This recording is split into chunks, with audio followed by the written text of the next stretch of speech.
A few moments later. Hi, நம்ம இன்னைக்கு வந்து ஐமேக்கோடைய நான் வச்சுருக்க கம்ப்யூட்டரோடைய ரேமும் எஸ்எஸ்டியும் அப்கிரேட் பண்ணலாம் அப்படின்னு பிளான் பண்ணி ஐ ஹவ் ஆர்டர்டு. நான் வந்து என்ன பண்ணேன், க்ரூஷியல் எஸ்எஸ்டி ஆர்டர் பண்ணேன் 2 TB.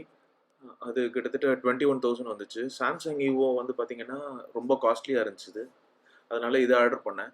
இது எனக்கு பார்த்தேன் ரொம்ப சாட்டிஸ்ஃபைடாக இல்லை, ரிவ்யூஸ்லாம் ரொம்ப பேடாக இருக்குது, கொஞ்ச நாளில் ஹார்ட் டிஸ்க் வந்து டெட் ஆயிரும் அப்படின்னாங்க.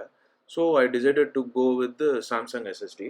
ஸோ பட் இதே மாதிரி செட்டப் தாங்க. எஸ்எஸ்டி அப்கிரேட் பண்ணுறது ரொம்ப ஈஸி. நான் என்ன பண்ணேன், கம்ப்யூட்டரில் உள்ளே வந்து இன்ஸ்டால் பண்ணல, வெளியவே எக்ஸ்டர்னலாக ஒரு எஸ்எஸ்டி என்க்ளோஷர் யூஸ் பண்ணி I have connected the Samsung same setup. I have used the Samsung SSD. Operating system மாத்திரம் அதில் இன்ஸ்டால் பண்ணிவிட்டேன். அப்போது உங்களுக்கு கம்ப்யூட்டர் கொஞ்சம் ஃபாஸ்ட் ஆயிரும். அதுக்கப்புறம் நம்ம வந்து ரேம் இன்ஸ்டால் பண்ணலாம். நான் உங்களுக்கு ஃபஸ்ட்டு இதை நீங்கள் பாருங்கள். இது ஒரு டெக் சேனல் இல்லைன்றனால நான் ரொம்ப இன்டெப்த்தாக இறங்கலை. இது சும்மா விளாக்ன்றனால நான் என்னோட டெவலப்மெண்ட்டும் என்னோட யூடியூப் சேனல் எப்படி டெவலப் ஆகுதுன்றது மாத்திரம் நான் கான்சென்ட்ரேட் பண்ணுறேன். தேங்க்யூ. இப்போ பார்த்தீங்கன்னா இந்த நம்ம ஐமேக்குள்ளே ஒரு 3.5 இன்ச்சு ஹார்ட் டிஸ்க் இருக்குது. அந்த ஹார்ட் டிஸ்கோடைய பிளேஸில் நம்ம இந்த 2.5 இன்ச்சு வைக்கணும்னா ஒரு அடாப்டர், அதாவது ஒரு ஹோல்டர் தேவை. ஸோ அந்த ஹோல்டர் தான் இது. இந்த ஹோல்டர் வந்து நம்ம என்ன பண்ணலாம்னா, எந்த 2.5 இன்ச் எஸ்எஸ்டியும் எல்லா 2.5 இன்ச் எஸ்எஸ்டியும் இதில் வச்சிங்கன்னா ஸ்க்ரூ டைட் ஆயிரும். இது ஸ்டோரிட்லேருந்து வருது, ரொம்ப நல்லா இருக்குது, ஒர்க் ஆகுது, குவாலிட்டியும் நல்லா இருக்குது, மெட்டல் பிளேட்டு நல்லா ஸ்ட்ராங்காக இருக்கும். ஸோ அதனால தான் இதை நான் இன்ஸ்டால் பண்ணி காட்டுறேன் உங்களுக்கு, பாருங்கள்.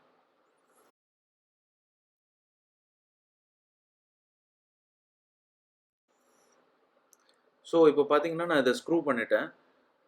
இதை ஸ்க்ரூ பண்ணதுக்கப்புறம் உங்களுக்கு நல்ல ஸ்ட்ராங்காக கான்க்ரீட்டு ஸ்ட்ராங்காக இருக்கும். இதுக்கப்புறம் நம்ம எந்த பயமும் வேண்டாம். இது உங்களுக்கு கம்ப்யூட்டருக்குள்ளே ஷேக் ஆகாது. இதை அப்படியே நீங்கள் கொண்டு போனீங்கன்னா, இதை ஒரு ஐமேக் சர்வீஸ் சென்டர் கொண்டு போனீங்கன்னா, நம்ம ஏரியாவில் யார் ஐமேக் சர்வீஸ் சென்டர் பண்ணுறாங்களோ அவங்கள்ட்ட கொண்டு போனீங்கன்னா 2500 3,500 சார்ஜ் பண்ணுறாங்க. இதை வந்து நம்ம உள்ளே இன்ஸ்டால் பண்ணுறதுக்கு, உள்ளே இருக்க ஹார்ட் டிஸ்க்கை எடுத்துகிட்டு இதை இன்ஸ்டால் பண்ணுறதுக்கு 2500 3,000 கேட்குறாங்க.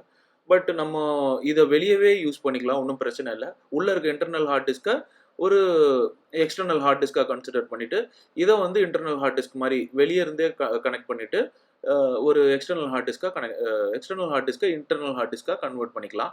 ஸோ உங்களுக்கு இதுக்கு ஒரு அடாப்டர் தேவை. அது வந்து ஆன்லைனில் பார்த்தீங்கன்னா ஒரு 800 rupeesல விற்கிது, 800 to 900 rupeesல விற்கிது. அதை வாங்கி நான் இப்போ இது வந்து இதை இன்டர்னல் ஹார்ட் டிஸ்க்காகவும் உள்ளே இருக்க இன்டர்னல் ஹார்ட் டிஸ்க்கை எக்ஸ்டர்னல் ஹார்ட் டிஸ்க்காகவும் கன்வெர்ட் பண்ணிட்டேன். அது உங்களுக்கு ஆன்லைனில் நிறைய வீடியோஸ் இருக்குது, அது பார்த்தீங்கன்னா தெரியும். இப்போது இதுக்கப்புறம் நம்ம ரேம் அப்கிரேட் பண்ணலாம். ஓகே,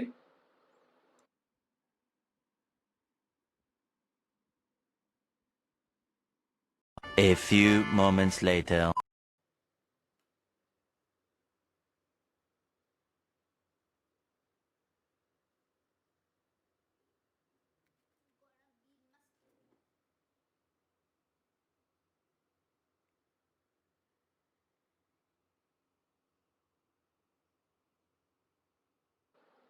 இப்போ பார்த்தீங்கன்னா ஐமேக்கில் வந்து ரேம் அப்கிரேட் பண்ணுறது ரொம்ப ஈஸி, ஒன்றுமே கிடையாது, ரொம்ப சிம்பிளான வேலை. இந்த பட்டன், அந்த பவர் பிளக் மேலே இருக்க பட்டனை ப்ரெஸ் பண்ணிங்கன்னா இப்போ டிஃபால்ட்டாக உங்களுக்கு ஐமேக்கில் வந்து 8 GB ரேம் தான் வரும்.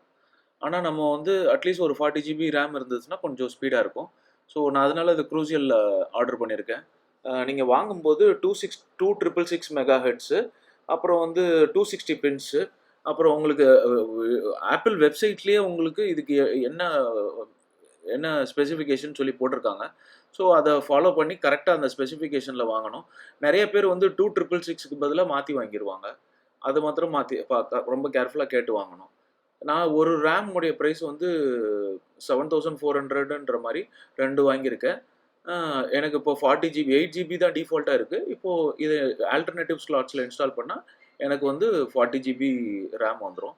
So it will be easy for me to do work. Video editing கொஞ்சம் ஈஸியாக இருக்கும். ஸோ இதை இன்ஸ்டால் பண்ணும்போது இந்த ப்ளக்கு மேலே இருக்கிற அந்த பட்டனை ப்ரெஸ் பண்ணிங்கன்னா அந்த டோர் ஓப்பன் ஆயிரும். இப்போது இந்த ஸ்லைடரை வந்து இது வந்து டிஃபால்ட்டாக வர ரேம் பார்த்தீங்கன்னா உங்கள் ஆல்டர்னேட்டிவாக 4 GB 4 GBன்னு ஆல்டர்னேட்டிவாக போட்டிருக்காங்க. ஸோ நம்ம என்ன பண்ணணும்னா நம்மள்ட்ட வாங்கி வச்சுருக்க இந்த ரேமை இது வந்து ஒரு ரேம் 16 GB. ஸோ இது என்ன பண்ணணும்னா இந்த க்ரூசியல் அப்படின்ற ஸ்டிக்கர் வந்து நமக்கு மேல் நோக்கி இருக்கிற மாதிரி ஃபேஸ் பண்ணி நம்ம அதை இன்ஸ்டால் பண்ணிக்கலாம்.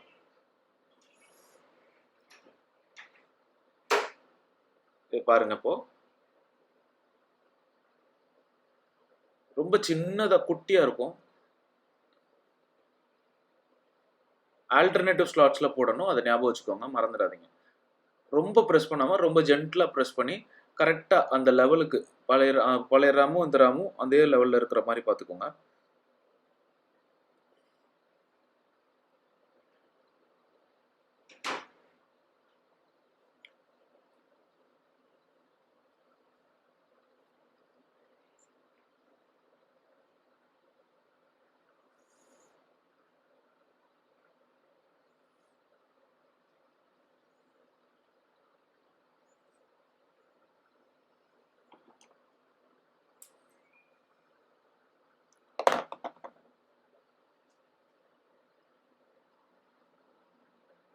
இப்போ நான் இப்போ ஃபர்ஸ்ட் ரேம் இன்ஸ்டால் பண்ணியாச்சு. இப்போ அடுத்த ரேம் இன்ஸ்டால் பண்ண போகிறேன். நீங்கள் இது மானிட்டரை கவுத்து வைக்கும்போது ரொம்ப கேர்ஃபுல்லாக வைக்கணும். அன்ஈவன் சர்ஃபேஸோ மற்ற இடத்துலையோ வச்சிடக்கூடாது. ஒரு பெட்ஷீட் மாதிரி ஏதாவது ஒன்று விரிச்சிட்டு அதில் வச்சிங்கன்னா ரொம்ப சாஃப்டாக இருக்கும். இது உங்கள் ஸ்க்ரீனு கூட ஸ்க்ராட்ச் ஆகாது. ஓகேங்களா? இப்போ ரேம் இன்ஸ்டால் பண்ணியாச்சு. 4 ரேம் இன்ஸ்டால் பண்ணியாச்சு. ஒரே லெவலாக இருக்கான்னு மாத்திரம் பார்த்துட்டு லாக் பண்ணிடலாம். அவ்வளோதான், தட்ஸ் இட். லாக் ஆயிடுச்சு.